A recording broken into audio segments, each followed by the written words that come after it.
speed of both ends, meaning the effective length factor K is equals to 1. Okay, so what do we need? So for compression member, we need our slenderness equation first. So we need our TL over R. So we need our R. Our R is our division again, and this is the square root of I over A. So I is for now we will use the minimum, no, because later on we will be using both axes. But for now, let's just use the minimum R. For R, we have, for I, we have IX and IY. No? So, it's not as data as really gamay po I. And of course, from our equation, the equation for solving that strength is Pn equals to F critical times your gross area. So please take out your table, and for the area, we will be using SI because our length here is in meters. W 14 by 76. What is it? 874. 74. 74. So the gross area for that, we need IX and IY also need.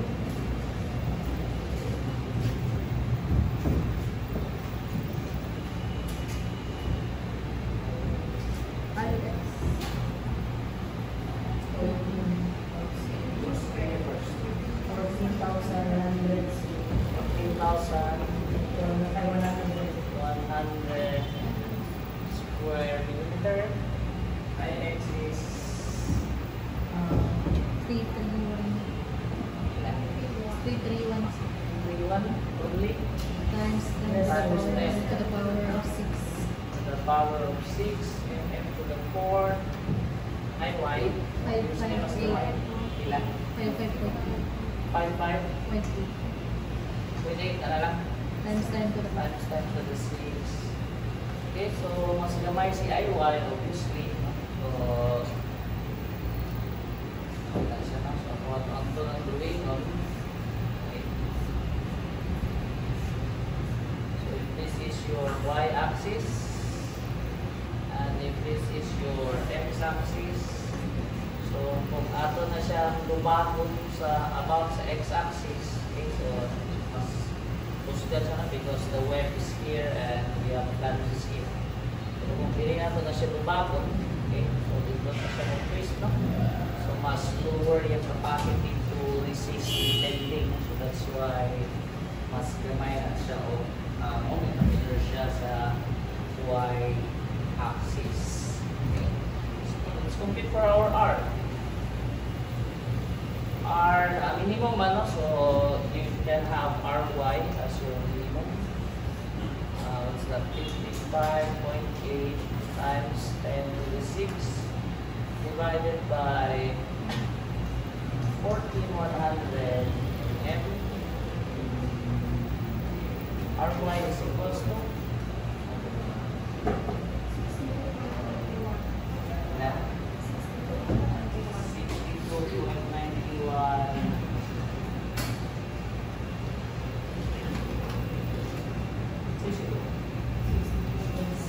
62.91, and the unit for R is millimeters.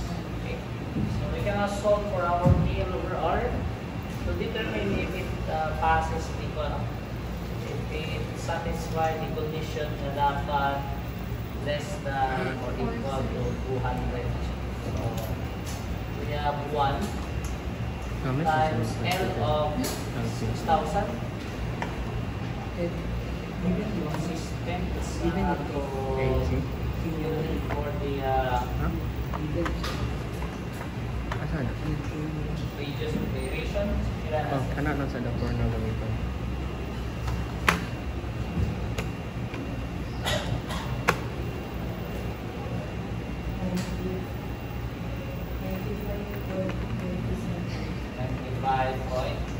Katunggan pa na. 37. So this is less than 200. So therefore it's okay. Okay. So what's next?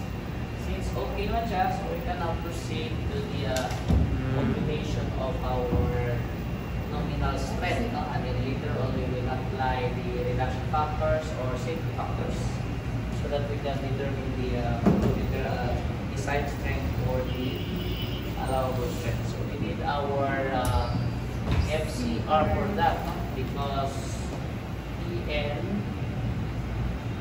is equals to FCR DG. Obviously, naman siya. Yan. So we need this. How do we determine that? So yesterday we have mentioned na boundaries between the inelastic and the elastic. Okay, so the way to determine that is you're going to use this equation 4.71 square root of E over Fy. E is the elasticity of your steel. So that's 4.71. Fy is there. 8992 na siya, so that's 50. 345. That is 45. 45. So this is 4.71. Tapos E is 200,000. This one is 345. So therefore you will have this as a value of ilan? 113.40. 100. 13.40. 40. 40. So is this greater than, or I mean, is your L over R less than or greater than this value? So Yes, sir. this one here is 95.37. So it's less than 113.4. So if it's less than, you use 600. sige to, FCR times 0.658 to the Fy over Fe times Fy. Okay? So we need to solve for our E, F sub E. Our F sub E is your Euler critical load, and it's pi squared E over your PL over R squared. So you have your pi squared times 200,000 divided by this one. So careful mo, no? Di mo ma-estimate. Kaya madala ka ba din? Pinang And please don't forget the square. 25. And stress value the unit for this is actually in megapascals. Sure lang 0.658. 217 na lang. Okay.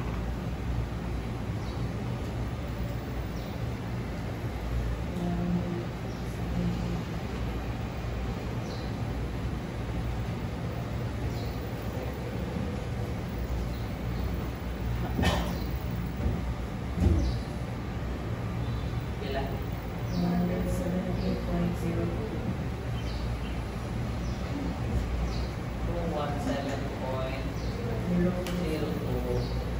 megapascals. So we're now ready to solve our FCR.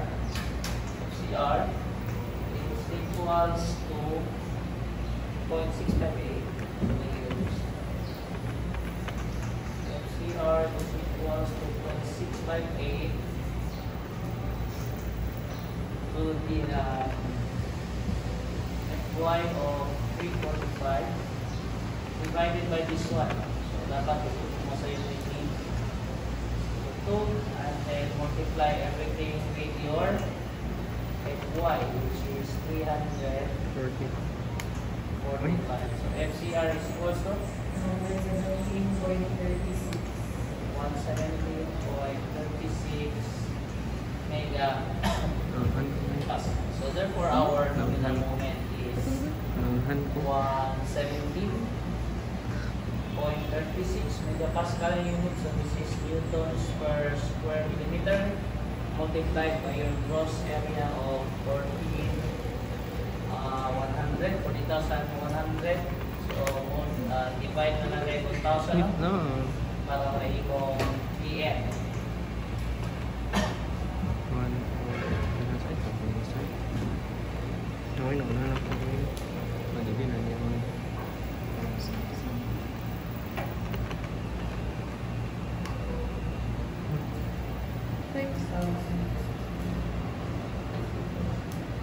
Ano kung kaya? Ay, 1 over 1,000 eh.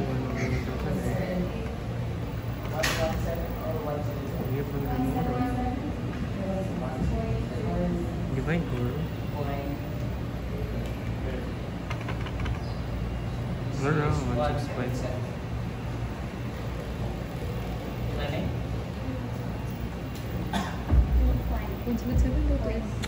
Eh, 17 ako naman.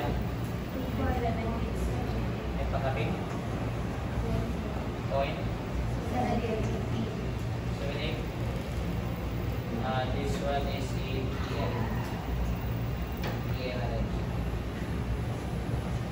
So for your PU, your ultimate strength or your design strength, just multiply this with your resistance factor and it's equals to 0.9 of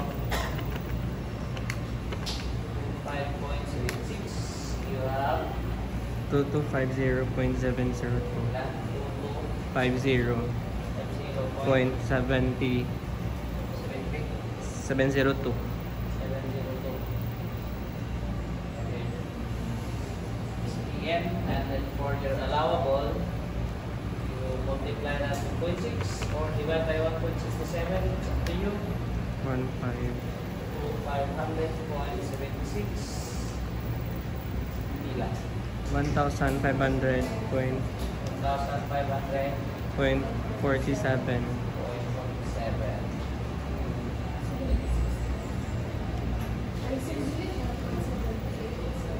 Where? 25.8.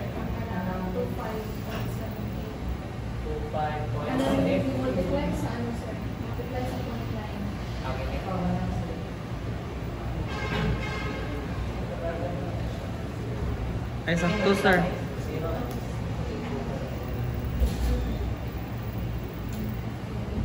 Questions?